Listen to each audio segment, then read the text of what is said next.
Titiro, look, here comes Tamanui te rā. Mōrena, Mr. Sun. Mōrena, Pāpā Rākau. Kia ora, my name is Kōkā. Here in the forest with me, the 5 Patupaiarehe. Let's go and meet them. Time to wake up, Tākaro Tribe.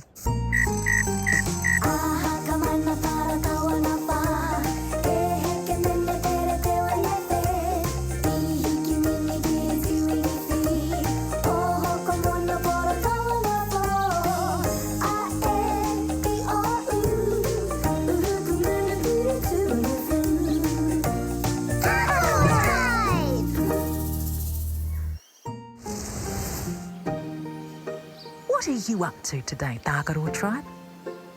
We're still deciding what to do. It's summer now! And we want to go on an adventure into the ngahere forest. Ooh, my puku is flashing. O Pāpā Rākau tēnei. Kia ora, Pāpā Rākau. Kia ora, Is everyone there? Aye. Me ētahi. Me too. Ngā mihi, Tākaro Tribe. You too, Wao. You're very special. Ngā mihi e pā. Kiwi wants to prepare for Krihimete, Christmas. Will you help him? Of course, Pāpā Rākau. But you must visit Kōkā first. Ka pai, let's go see Kōkā.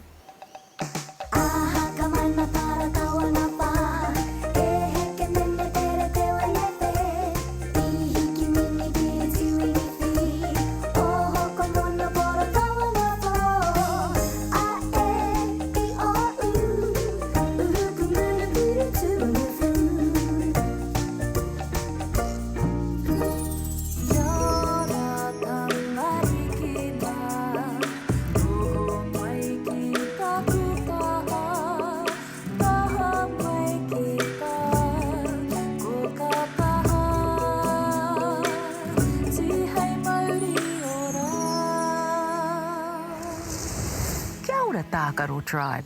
Kia ora, Kōkā. What adventure do you have planned today? We're going to help Kiwi prepare for Krihimete, Christmas. What will you do? Pāpā Rākau will tell us, Kōkā. I hope it involves food. I'm hungry. It is always matekai, really hungry. It's because in Reimati summer we go on adventures, and adventures make my stomach rumble. Perhaps you should watch for Huapere, fairies in the forest. We will, Kōkā. Now go see Pāpā Rākau. Ka pai, Kōkā.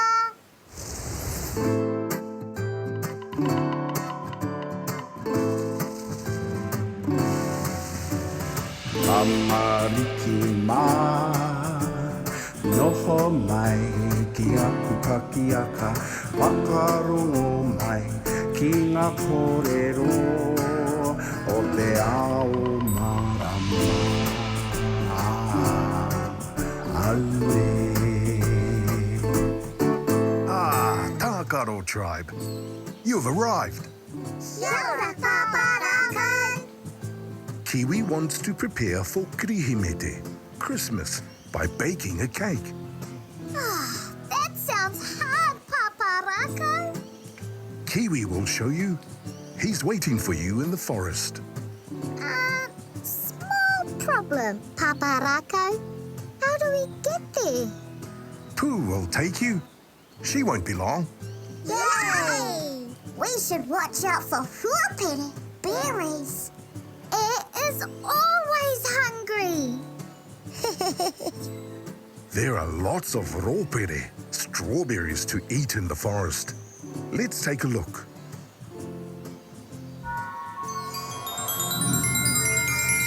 Summer is when many fruits ripen. In the forest we have blackberries. and raspberries. You might even find strawberries growing wild. Would you like any of those, eh? I eat all of them. Ooh! Whoa! Whoa! Gordiaske, out of the way! Whoa!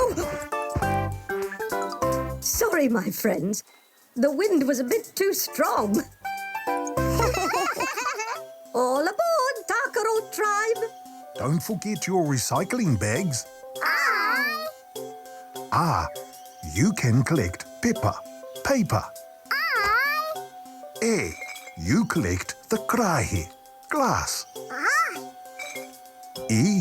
You're on kena, cans. Or you collect parakai, waste food. And the plastics. Ka pai, Pāpā Rākau. It's time for our karakia. E te wānei e hora nei, tēnei te Māori ka whakapiki, ko te Māori o ngā tamariki a tāne māhuta. Te Māori ka puta ki te whaiau, ki te ao mārama. Haumie, huie, taikie. Watch out for huapere, berries, Pooh. Ka pai! All aboard, Tākaro Tribe! We're off! E noho rā, Pāpā Rākau.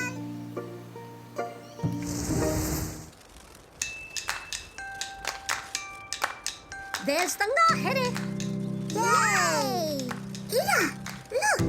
I can see flowering tuhituhi trees.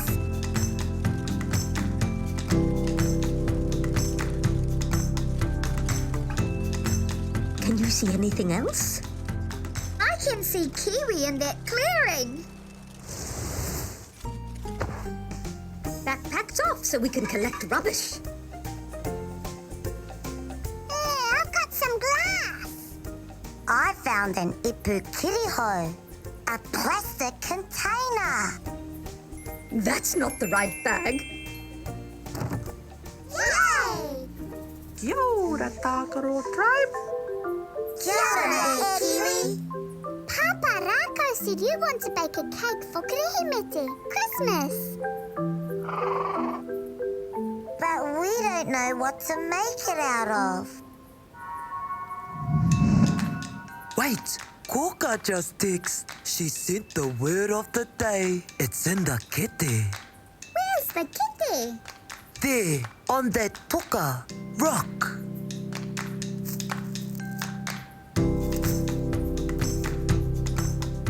Ha, a, pa, re, hu, a, pe, re. Huapere. Huapere is the word of the day.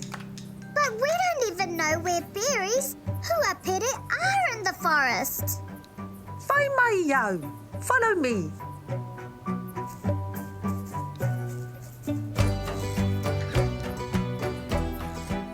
Oh, Kiwi has been growing his own berries. These are parakipere, blackberries. Ira, look! Rahipere, raspberries. Here's strawberries. Now we can make a cake. Yay! Here's your keke for Kirihimete, Christmas, Kiwi. Ka rawe.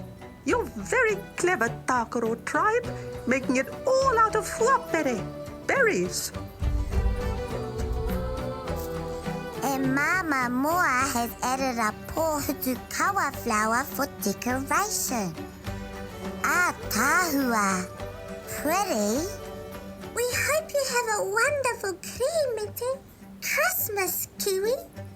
We have to go home now. Bye, Kiwi. Thank you for the beautiful keke. Goodbye, Mama Moa. Hoki pai atu ki te kāinga. Safe travels home, Tākaro Tribe. Our hands are dirty. Let's wash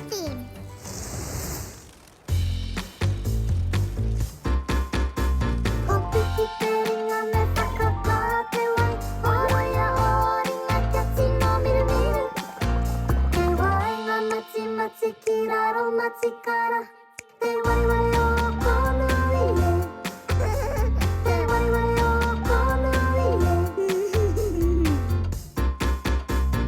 Horoi asu te hoki. Te ngā miru miru. Te waenga mati mati ki raro matikara. Te waiwai o konui e. Te waiwai o konui e. Kahi a te wai. Kia ngaro ke ngā ringa. A waenga mati mati a raro matikara. Te waiwai o konui e. Te waiwai o konui e. Te waiwai o konui e. Kia ora, Tākaro Tribe. You're back.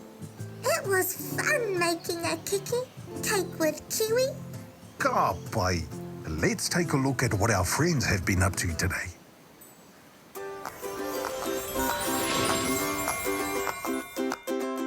Huapere. Huapere.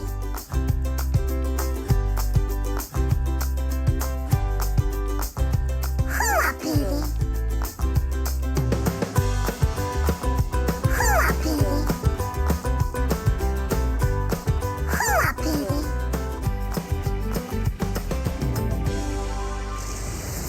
Kia ora, Tākaro Tribe. Did you have a good day? It was beautiful. Let's take another look at what you did today. You flew into the forest to meet Kiwi. He asked you to help him make a keke, cake, for kuhimete, Christmas. You found raspberries, blackberries, and strawberries to make the keke, cake.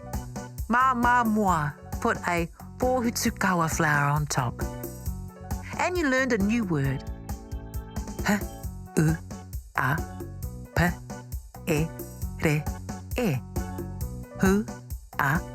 Huapere. Huapere. Now that was a beautiful day.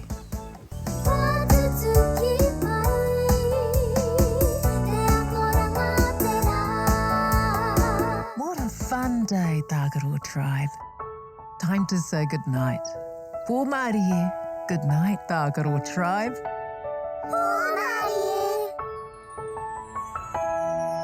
Oroia tō mata, parai he hia o niho.